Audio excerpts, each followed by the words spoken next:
Amid the roar of thousands of voices and the hypnotic dance of lights in packed stadiums, something greater seems to manifest. The pulsing atmosphere, where each goal shout vibrates like an electric charge in the air, goes beyond mere passion for a team. There is a pattern, an almost ritualistic repetition. Grandiose architectures, enigmatic symbols scattered across shields and flags, choreographed movements of supporters as if obeying an invisible cadence. What lies behind the emotional structure that sustains major sporting events? Throughout history, humanity has always channeled its most intense emotions into rituals, ceremonies, and cults. Today, many believe these practices have disguised themselves, and that big games serve as stages for modern rituals masked as entertainment. When crowds align in unison, vibrating as a single entity, are they merely cheering, or are they unknowingly participating in something much deeper? Welcome to another night where mysteries never sleep. I am Midnight, and this is 7 Nights. Before we begin, I'd like to ask for your help. Like the video, leave a comment, and subscribe to the channel. It's just one click, but it makes a huge difference for YouTube to recommend the videos to more people, and for me to keep bringing this content to you. I'm counting on you. Let's get into the video.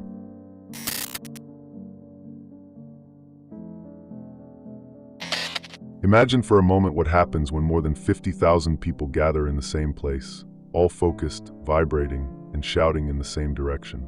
This collective energy, this intense vibration that echoes through the metallic structures of stadiums, is something science still cannot fully explain. And it's precisely at this point that questions begin to arise. Were these places designed solely for entertainment, or do they serve a more ancient and less obvious purpose? Modern stadiums resemble, in many aspects, the sacred structures of antiquity. Egyptian temples, Roman colosseums, and even Celtic stone circles were built for spiritual purposes, but always involved the mass gathering of people. What we see today in sports arenas is, at the very least, a repetition of form and function, gathering crowds to witness a central spectacle. The difference is that now the spectacle goes by another name: soccer, basketball, fighting, concert. The architecture of these venues is not random either. Stadiums like Maracana, Wembley, and Stade de France were designed with highly symbolic geometric patterns. The oval shape, spiral corridors, tiered sections, everything echoes the structures of ancient temples used in invocation ceremonies or energy channeling. But why repeat such specific forms if the goal is merely to accommodate people to watch a game?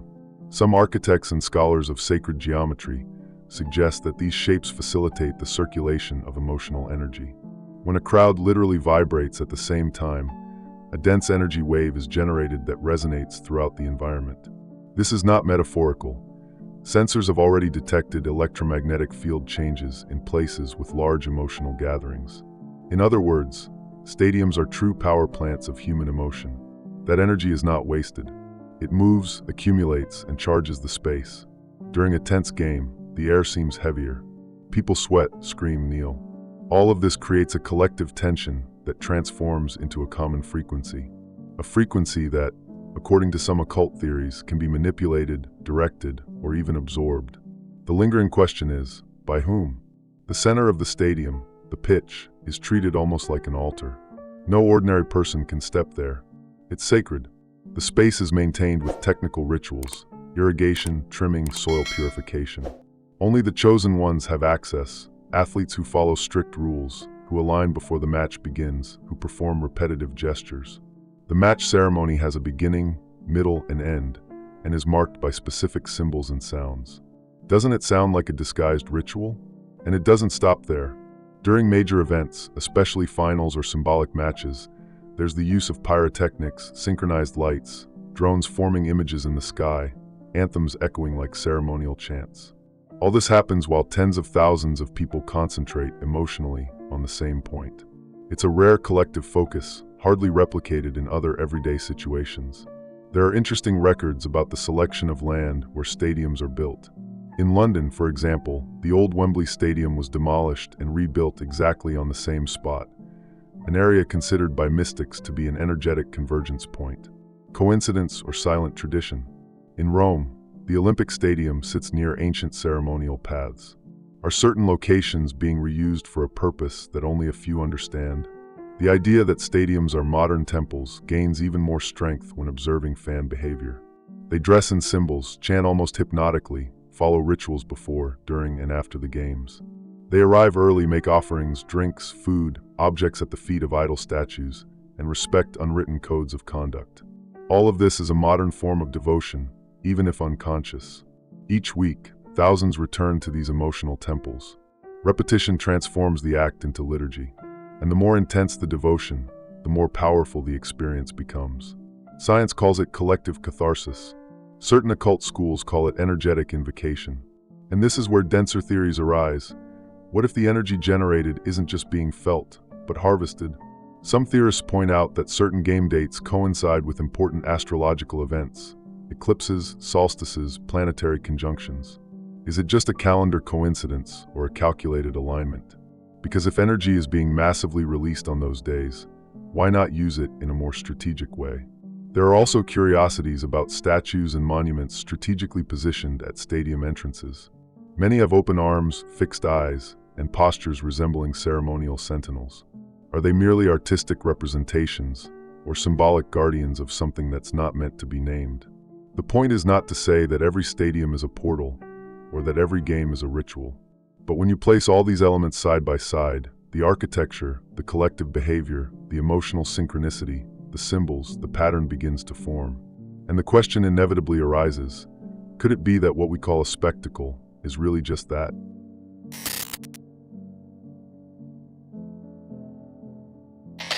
Have you ever wondered what happens to the human body when it's overtaken by intense emotion? Sweat, butterflies in the stomach, chills, screaming. Now imagine that multiplied by 50,000 people, all vibrating at the same moment. That force isn't invisible, it's almost tangible. And more researchers believe that this kind of collective energy has real effects on the surrounding environment. During decisive matches, it's not uncommon for a stadium's ground to literally shake. This has already been measured by seismographs at events like the 2010 World Cup, when a goal by Mexico triggered a mini seismic tremor detected in real time. And it wasn't just the ground that trembled. The air became dense, the sound carried through entire neighborhoods. Is that just physical vibration, or is it something more? There's a little discussed theory outside academic circles called the morphic field, developed by biologist Rupert Sheldrake. According to it, emotionally connected human groups create a sort of collective field, as if emotion were a frequency that spreads. Now think, where would this frequency be more powerful than inside a packed stadium, during a moment of glory or total frustration? The crowd begins to act like a living entity. It sings together, falls silent together, reacts in synchronicity. When a team loses, the collective silence feels heavy like a cloud. When it wins, the roar seems to pierce the flesh. This nearly hypnotic behavior has been compared to trance states induced in religious rituals. And it's no exaggeration. Have you ever seen someone in a stadium crying, kneeling, or screaming as if possessed? Because it happens all the time. What's most curious is that these reactions aren't entirely spontaneous. TV broadcasts, jumbotrons, music, ads, all of it is designed to steer collective emotion toward controlled peaks. It's as if someone were adjusting the audience's intensity dials, knowing exactly when and how to provoke the explosion. Is it just marketing, or is there something more behind this precise emotional manipulation? Companies specializing in immersive sports experiences work with algorithms that measure audience reaction in real time. Facial expressions, crowd noise levels, speed of movement. All this data is collected and analyzed to create more exciting games. But who is using this data, and for what purpose? Bolder theorists say this emotional energy is more valuable than we think. And we're not just talking about advertising. In occult traditions, it's believed that human emotions in their purest state, like fear, ecstasy, euphoria, or despair, can be harvested as a form of energy. This is not a metaphor. It would be a type of vibrational fuel, used for purposes most people can't even imagine. This theory becomes even more intriguing when we remember that, in many ancient cultures, collective rituals always involved emotional mobilization of the masses. An extreme response had to be provoked for the ritual to be effective. And today, instead of offerings and sacrifices, we have goals, defeats, and dramatic victories. The elements have changed, but the mechanism seems the same. Have you ever noticed that many decisive games happen on very specific dates? Finals scheduled on solstices, iconic matches on full moon nights, and games with high symbolic weight coinciding with astronomical events. It's hard to ignore when calendars align with such precision. And what if that synchronization isn't accidental? Another rarely mentioned detail: the emotion generated in stadiums doesn't stay confined there. It spreads through television, radio, and social media. It propagates like a wave that reaches millions of people simultaneously. It's like an electric current that leaves one point and crosses the planet in seconds. Could this be the modern form of a global ritual? It's not hard to imagine that someone somewhere is watching this with great interest. After all, we're talking about large-scale manipulation of an invisible but extremely powerful resource: human emotion. What could be done with this kind of energy if it were directed with precision? Sport has always been seen as an emotional release valve. But what if, beyond relieving tension, it's also concentrating it, amplifying it, and delivering it to something or someone? It doesn't sound crazy when you look at the entire picture without bias. It just seems too dangerous to be mere coincidence. In the end, the question that remains is, this collective emotion, which explodes in stadiums and echoes across the world, is it only serving entertainment? Or is there something or someone harvesting all of it silently while the crowd screams?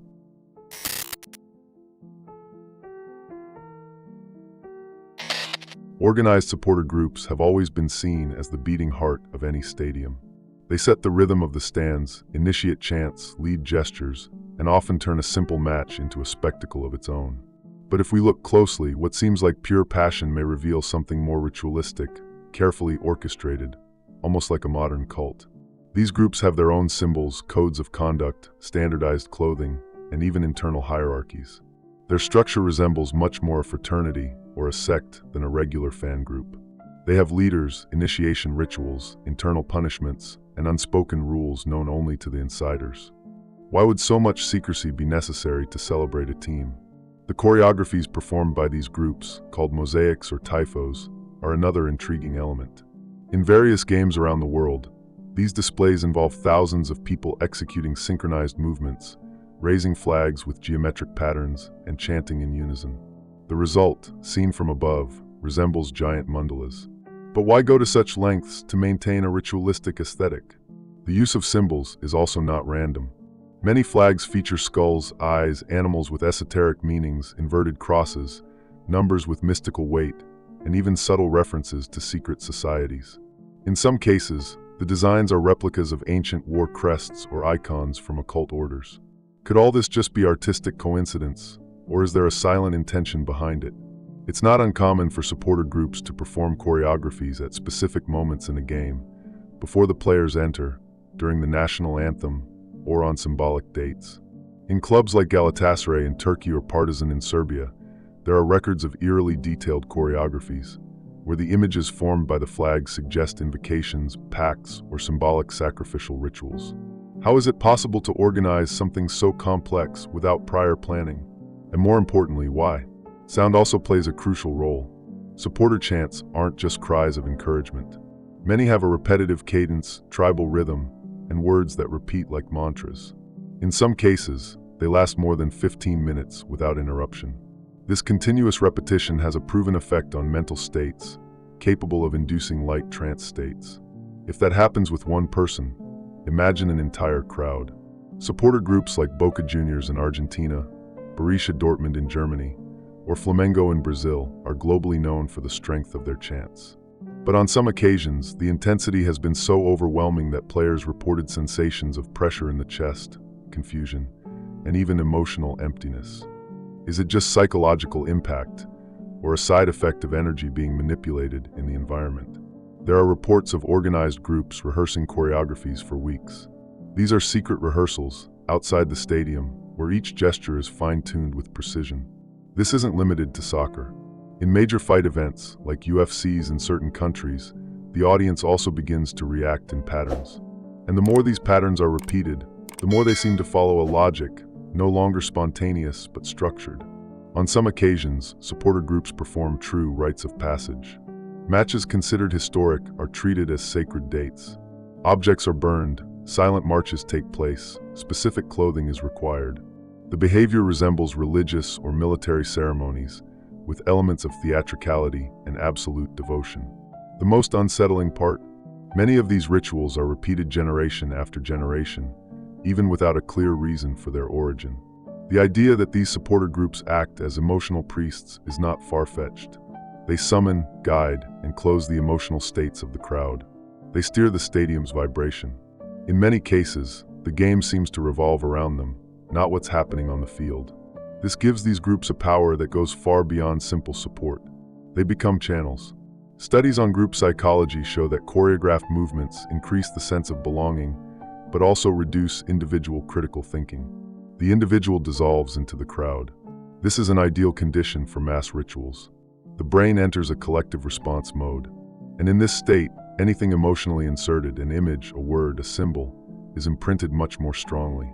So, when thousands of people repeat the same gestures, words, and expressions during an emotionally charged event, aren't they, even unknowingly, participating in a carefully designed ritual to extract or channel something? It may seem absurd, but the more you observe, the less it looks like spontaneous passion, and more like a modern ceremony, disguised as football. If all of this is just a way to support the sport, why are there so many ritualistic, symbolic, and repetitive elements involved? Could it be that collective emotion is merely a byproduct? Or was it the true goal all along?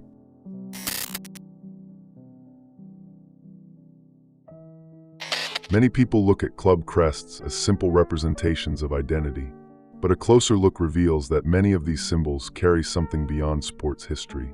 Some are too ancient to make sense in the context of a modern team. Others contain icons that repeatedly appear in esoteric, religious, or even secret society contexts. The all-seeing eye, for example, has appeared in stylized forms on uniforms, sponsor logos, and even tournament symbols. In some crests, it's hidden among graphic elements or subtly placed in mascots and visual details. It's the same symbol used in Freemasonry, on the US dollar bill, and in countless representations of spiritual surveillance. A graphic coincidence or a veiled signature. Additionally, many teams around the world use animals with strong symbolic weight in their emblems. The lion, dragon, eagle, and bull are classic examples. These animals were not chosen at random. Each represents powerful archetypes in occult traditions. The lion as solar strength, the bull as sacrificial energy, the eagle as a messenger of the gods. And most curiously, they appear repeatedly in clubs with great influence or tradition. Have you noticed that certain colors also dominate the uniforms and logos of major clubs? Red and black, for instance, have been associated for centuries with vital energy and hidden power. Dark blue and gold, on the other hand, frequently appear in contexts of royalty and enlightenment. When these colors are combined with ancient symbols, it's no longer just an aesthetic choice. It's a language. There are symbols that trace back to knightly orders. Shields shaped like crosses, hidden swords and designs, crowns atop letters. Some crests seem like adapted versions of medieval coats of arms, as if they were modern updates of ancient lineages. What drives football clubs to use this kind of heraldry? Who is making these decisions behind the scenes? Even mascots, seemingly harmless, carry more than just charm. In many cases, they represent mythological entities, animal-like figures rooted in pagan cultures, or dark archetypes of the collective psyche. A curious example is the mascot of Eintracht Frankfurt, an eagle with open wings, similar to the one used in the Roman Empire and also by historic domination organizations. A figure symbolizing sovereignty, control, and surveillance. Entire tournaments adopt unusual symbols in their visual identities. The former Premier League logo featured a crown on the lion's head, with proportions very similar to those used in alchemical royal art. In events like the World Cup or the Olympics, the choice of icons follows an increasingly geometric, minimalist, and enigmatic design trend. Shapes suggesting portals, pyramids, eyes, or solar symbols. Some sources claim that branding consultancies hired to develop these identities quietly work with symbols based on archetypal psychology. In other words, symbols that activate deep emotions without the public realizing it. A symbol doesn't need to be understood rationally to function. It acts on the unconscious. And if the intention is to trigger specific reactions, the right symbol in the right place does it with precision. It's important to remember that ancient societies believed symbols could contain power. They were like silent words, molded into forms. Runes, sigils, mandalas, everything revolved around the idea of shape that vibrates. In modern football, these shapes appear printed on flags, stadium walls, billboards, and jumbotrons. Is this use purely visual? Or are we looking at a disguised symbolic continuity? Another point that raises suspicion is the persistence of these symbols, even when modern design demands updates. Crests are revamped, mascots redesigned, but the central element, the hidden symbol, remains. It's as if there's a core that cannot be removed, a code that must be preserved, regardless of the era's aesthetics. There are cases where mysterious symbols appear on commemorative jerseys or limited editions, worn for a single match. Five-pointed stars, geometric eyes, numbers with enigmatic configurations. These appearances are fleeting but documented. Are they signs placed there with a purpose? A message for the few? You might think this is just conspiracy theory, but how many symbols do you see daily that you actually understand? And how many are just waiting to be interpreted? When it comes to football, a universe where millions of eyes are always watching, placing a symbol in the right spot might be enough to activate something greater, even if no one consciously realizes it. In the end, the question isn't whether there are hidden symbols in football. That's already documented. The question is, why are they there? And what exactly are they trying to invoke, protect, or control?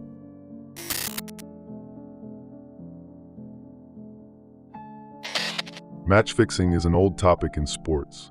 There is proven corruption involving referees, officials, and even players. Everyone has seen that in the news. But what if the manipulation is more subtle, deeper, and less human? What if the world's most important games are being guided by something that doesn't reveal itself, but has always been present, influencing the course of events without leaving a trace? Throughout history, emblematic matches have changed the course of nations.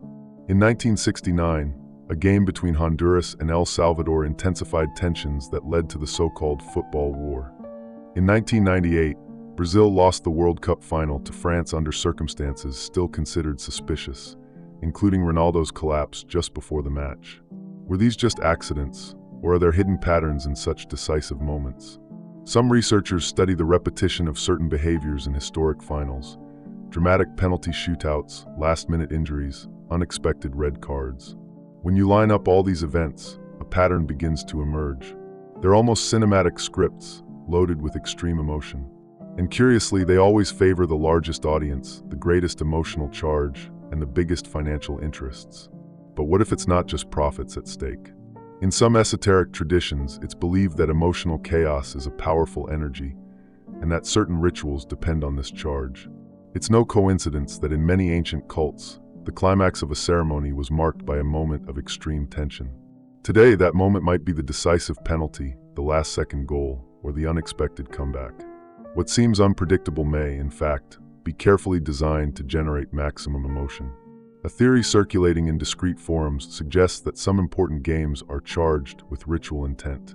This includes assigning specific referees, scheduling matches on particular dates, and even positioning cameras to capture mass emotional reactions. All of it to maximize psychic and emotional impact, as if the game were more of a performance than a competition. Have you noticed how some matches have such dramatic endings they seem scripted? Injuries to key players seconds before the final whistle, shots hitting the post at crucial moments, referees ignoring obvious fouls. These elements are described by some theorists as subtle interferences, small manipulations inserted to ensure the narrative unfolds with the highest emotional intensity. In tournaments like the Champions League, the World Cup, and the Copa Libertadores, certain clubs and national teams seem to be consistently favored by improbable situations. Draws that benefit them, controversial refereeing decisions that always lean one way, and almost mystical comebacks in key matches. When these events repeat so frequently, is it really just statistics? There are also strange accounts from football's backstage. Players claiming to have had premonitory dreams before matches, coaches avoiding certain numbers in lineups, silent rituals in locker rooms before important decisions. These practices are often dismissed as superstitions, but in some cases, they are exact repetitions of ritual procedures known in magical traditions. In 2006, Italy won the World Cup amid a tense atmosphere.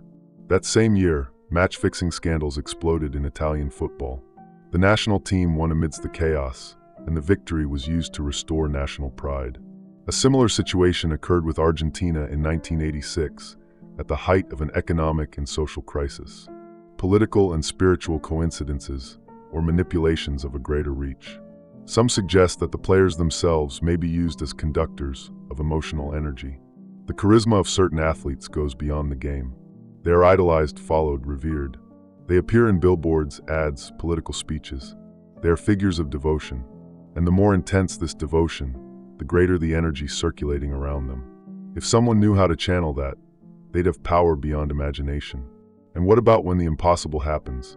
When an underdog team beats a global powerhouse with a single shot on goal? When the logic of sport is completely shattered and the event takes on mythical proportions? These are the moments when many claim that something entered the field. But what is that something? What's most unsettling is that this manipulation, if real, wouldn't need to happen all the time. It would only need to appear at the right moments, in the right matches, to keep the masses fed. Epic victories, inexplicable defeats, heroic narratives, all carefully planted to keep the wheel turning. Like in a sacred theater, where each game is an act. If collective emotion is the true objective, then manipulating the outcome isn't cheating. It's part of the ritual. The match must follow a specific script, provoke a peak of energy, deliver an almost transcendental experience. And if that's the case, the lingering question is, who is writing these scripts?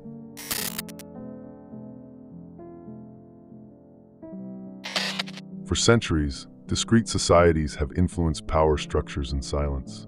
Some left clear historical traces, like Freemasonry, the Rosicrucians, and other lesser-known orders. But what if part of that silent influence also extended into the realm of entertainment, more specifically into sports? Many consider it an exaggeration. But when you look at the global reach that sports have, with billions of people emotionally connected to games, clubs, and idols, it becomes hard not to see strategic potential there. We're talking about a structure that can unite nations, silence protests, change the mood of an entire population with a single result on the field. There are documents and historical accounts indicating close relationships between leaders of secret societies and the founders of major sports clubs. In the United Kingdom, for example, many of the early club officials in the 19th century were active Freemasons. And this isn't a theory. Records of meetings and Masonic symbols present in clubs like Rangers and Celtic show a clear connection between football and discrete fraternities. FIFA itself, over the decades, has been led by figures whose ties to obscure institutions have been the subject of investigations, not just for financial corruption, but for participation in influence networks that went beyond sport. The question arises, why such interest from these organizations in controlling a game? The answer may lie in the control of collective emotion.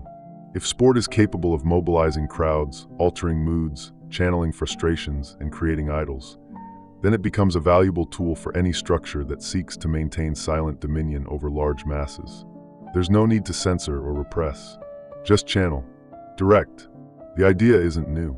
The concept of bread and circuses, inherited from the Roman Empire, already showed how collective entertainment could be used to pacify the people, divert attention, and maintain control. Today, the modern circus is more sophisticated. It has technology, global reach, and far subtler symbols. What if the modern elite simply updated that model? Instead of gladiators, we have superstar athletes. Instead of stone arenas, multi-million-dollar stadiums with almost ritualistic design. But the principle remains: generate emotion, deliver catharsis, and keep the public emotionally engaged with something that doesn't truly threaten power. There are also those who point to the role of major sponsor brands. Many of them have origins and structures associated with powerful groups, financial, political, or even esoteric. Their logos, which appear constantly during broadcasts, aren't there just for marketing. Some carry hidden symbolism that has been repeated for decades in cultural products controlled by the same groups. Furthermore, certain opening and closing ceremonies of major sports events have been analyzed as true symbolic performances. The 2012 London Olympics, for example, included scenes and choreographies that sparked theories in forums around the world. For some, that wasn't just a show, it was a message, a global ritual. And the more you observe, the more the idea that sport is used as a gear within something larger begins to make sense. Not just to entertain, but to control emotional rhythm, political stances, and even the formation of collective identity. A football team can represent a nation. A result can demobilize a revolt.